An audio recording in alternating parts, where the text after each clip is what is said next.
रत्नदीप शैक्षणिक संस्था विद्यार्थ्यांकडून अवाजवी फीस आकारणे व इतर मागण्यांसाठी तहसील कार्यालय व पोलीस स्टेशनला निवेदन देऊन न्याय मिळावा म्हणून रात्री उशिरापर्यंत ठिय्या आंदोलन चालू होते।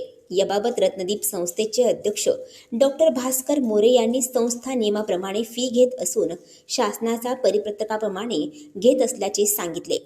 रत्नापूर जामखेड येथील रत्नदीप शैक्षणिक संकुलातील 200च्या आसपास विद्यार्थ्यांनी मंगळवारी दुपारी 4च्या सुमारास 3 किलोमीटर अंतर पायी चालत येऊन तहसील कार्यालयाच्या आवारात जाऊन ठिय्या आंदोलन केले।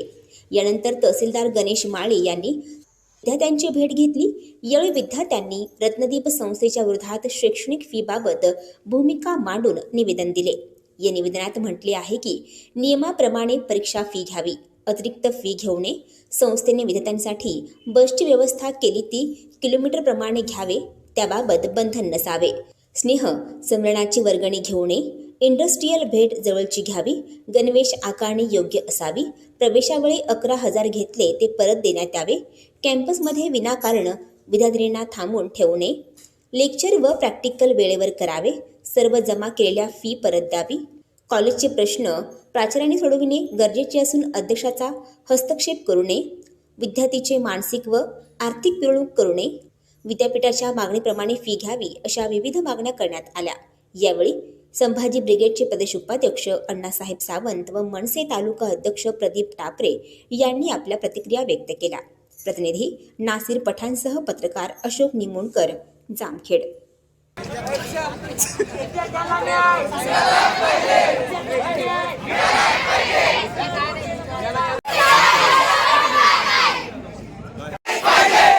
कायदा हातात देणार पण त्याला सोडणार नाही, आता सांगतो सगळं समोर।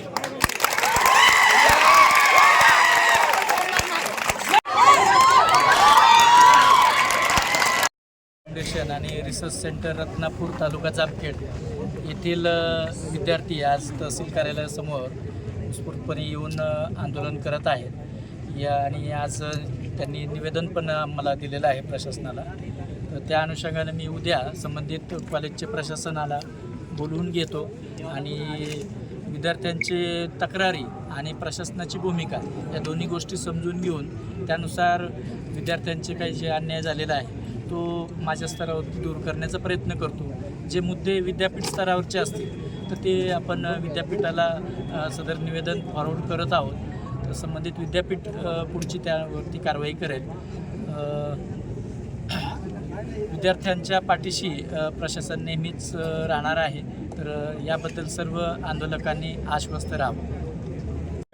या विद्यार्थ्यांच्या काय मागण्या आहेत त्या समजून घेण्यासाठी या ठिकाणी आलेले आहेत आणि मी तहसीलदार साहेबांना या विद्यार्थ्यांच्या वतीने सांगतो की साहेब, ही मुलं महाराष्ट्राच्या वेगवेगळ्या कानाकोपऱ्यातून आलेली आहेत शिक्षणासाठी।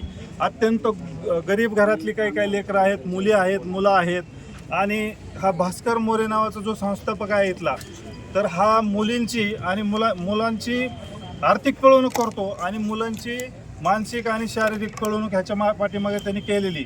याच्यावरती पाठीमागं पोलीस स्टेशनला गुन्हे दाखल झाले आणि सुप्रीम कोर्टापर्यंत तो जामीनसाठी पळत होता।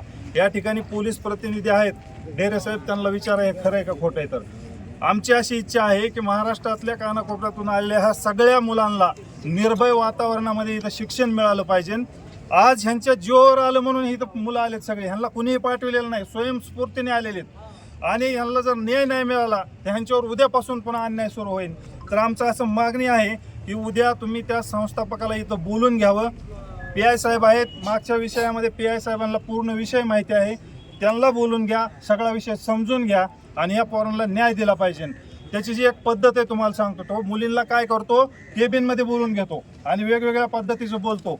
त्यांनी काही मुलींना पर्सनल काही असे व्हॉट्सअप मेसेज पाठवलेले आहेत, त्याचे पण पुरावे। म्हणजे हा एक नंबरचा हरामखोर प्रवृत्तीचा माणूस आहे। आम्हाला वाटत होतं की आमच्या जामखेडमध्ये एक मोठं शैक्षणिक संकुल सुरू होतंय, अभिमानाची गोष्ट आहे, पण ह्यांनी त्याचा गैरवापर सुरू केला आहे। आर्थिक पिळवणूक इतक्या मोठ्या प्रमाणात करतो हा, आणि कुणी जर आवाज उठवला तर एकाला घेऊन दम देतो। उद्या मी तुला नापास करीन, तुला परीक्षेला अमुक करीन, तुला इंटरनलचे मार्कच देणार नाही, अशा वेगवेगळ्या पद्धतीने पोरांना ह्याने ब्लॅकमेल केलेलं आहे। आमची विनंती आहे तुम्हाला की तुम्ही प्रशासकीय बाजू समजून घेऊन याच्यावर कसा न्याय द्यायचा ते द्या, आणि जर आम्हाला कायदेशीर न्याय नाही मिळाला तर मग त्याला काय करायचं ते आम्ही ठरवू। पण या बाहेरून आलेल्या लेकरांच्या पाठीमागं आम्ही 100% उभं राहू. मला तीच अपेक्षा तुमच्याकडून आहे की तुम्हीही उभं राहावं. हा जामखेड तालुका त्यांच्या पाठीमागं उभा राहील. आणि पत्रकार बांधवांना विनंती आहे की ह्या मुलांना आपण सगळ्यांनी न्याय देण्यासाठी पुढे यावं. फाउंडेशनचे विद्यार्थी आणि विद्यार्थिनी आज त्यांना जो मानसिक आर्थिक आणि जे त्यांची छळवणूक होती त्या विरोधात आज या ठिकाणी माननीय तहसीलदार साहेब यांना निवेदन आणि त्यांच्या व्यथा सांगण्यासाठी या ठिकाणी आलेले आहेत. याच्यापूर्वी देखील रत्नदीपचे जे संस्थापक आहेत त्यांच्यावर लैंगिक शोषणाचा गुन्हा दाखल आहे. जामखेड पोलीस स्टेशनला त्याची सर्व रीतसर तक्रार झालेली. तरी इथून पुढं ह्या विद्यार्थ्यांना जे शैक्षणिक त्यांचे जे प्रॅक्टिकल असेल किंवा इतर मार्ग असतील तर ह्याची धमकी देऊन किंवा शैक्षणिक सहल आयोजित करायचे ह्या नावाखाली 15-15 हजार रुपयाची मागणी केलेली आहे. तर त्यांचे जे ड्रेस आहेत त्या ड्रेससाठी 10-10 हजार रुपये त्यांच्याकडून वसूल केले जातात.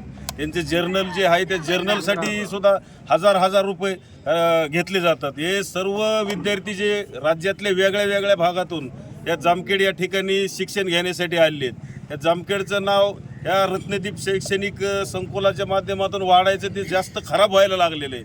या तालुक्याला मी तर असं म्हणेल की 2-2 आमदार आहेत. ज्या नाही त्या विषयासाठी जामखेडचे दोन्ही आमदार महोदय श्रेयवादासाठी सभागृहात भांडणं करतात.